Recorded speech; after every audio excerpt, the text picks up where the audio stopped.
Hi, I'm Sujantra McKeever. And I'm Shalil Wilson. And right now we're going to explore a little bit of the history of meditation. When I first started meditating, I had come from the Catholic background, so I was familiar with prayer, but the whole idea of meditation was really new, and a lot of people around me, close friends of mine, thought it was kind of weird, and they didn't really have a lot of context of understanding what I was doing.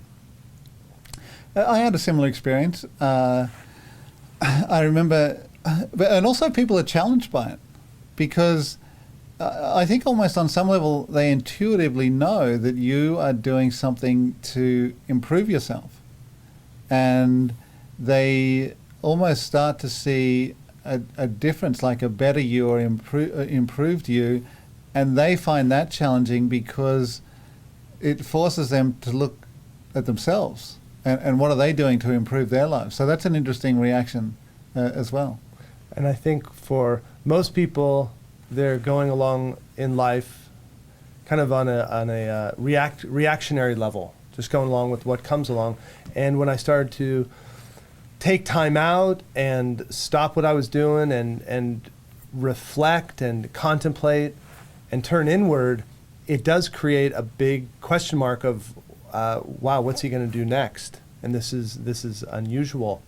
Coming from the Catholic tradition, I did have familiarity with the idea of deep prayer, deep contemplation.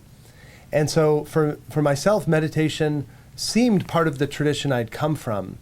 But I think a lot of people much more connect meditation with the Eastern philosophies and the Eastern religions. And one concern people had about me was, am I getting into like another religion? Right. Did you get that at all? Not so much. And when you think about it, what is a religion? I mean, it's in some senses it's a label that people apply to themselves. But I always thought of what I was doing as inner exploration.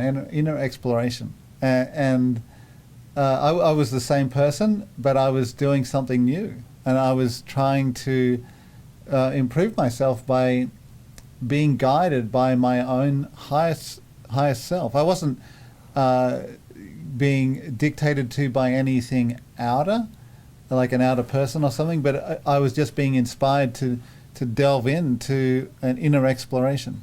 As I started to look to learn more specific about meditation, there I definitely found the Buddhism and the Hindu traditions having a much richer text and writings on meditation. So I found it much more formalized and structured, and it was easier actually to learn, and a little less, or I could say it seemed almost more scientific. Like the Buddha in his teachings had broken down meditation, and the ancient yogis had systematized the process of meditation. And so I found that very helpful.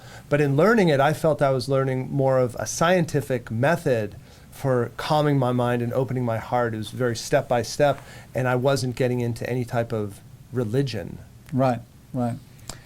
When I hadn't really had any exposure to religion, I mean, or to meditation, but I did a couple of times try to meditate on my own, largely unsuccessfully. I really didn't think I was achieving anything, and all that changed going to a concert with Sri Chinmoy, and then I really went into a bona fide, profound state of meditation.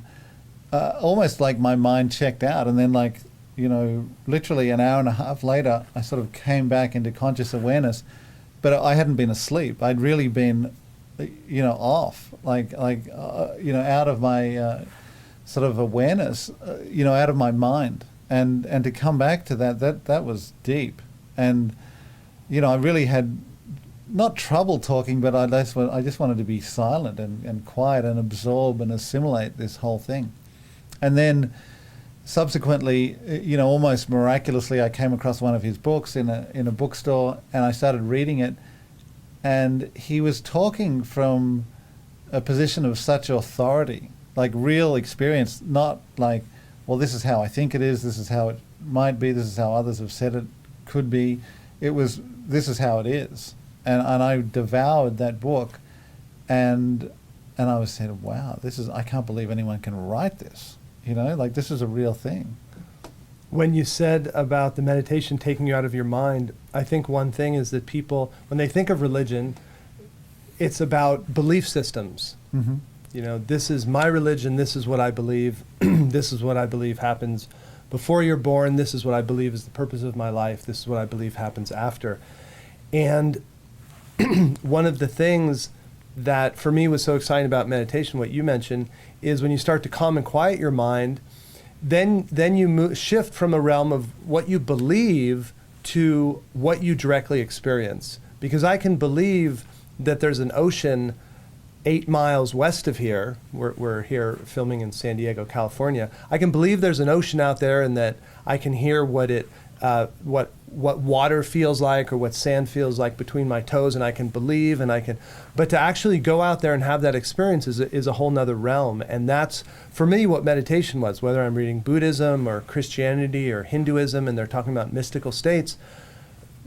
That's reading someone else's experience and taking ideas into my mind, but actually sitting down and having that experience, to me, brought me to what I consider like the universal experience that all humanity shares in common, regardless of what we believe going into the experience. Right. It's almost a question of what you believe as opposed to what you actually know, because what you know is what you experience.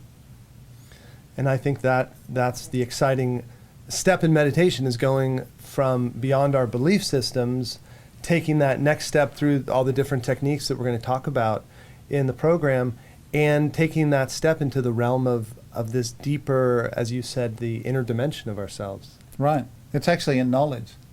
And a lot of people I know practice yoga these days in the West, and part of the yoga system, which we know as the physical postures, or that's what you see on television, or your friends are probably doing yoga, the physical postures, that's part of a system of, the yogic system has 8 aspects. One of them is all these postures, but as we both know, it also involves breathing exercises, some good moral, ethical principles, and then in the more advanced stages of yoga, getting into concentration, meditation, and then deep states of contemplation.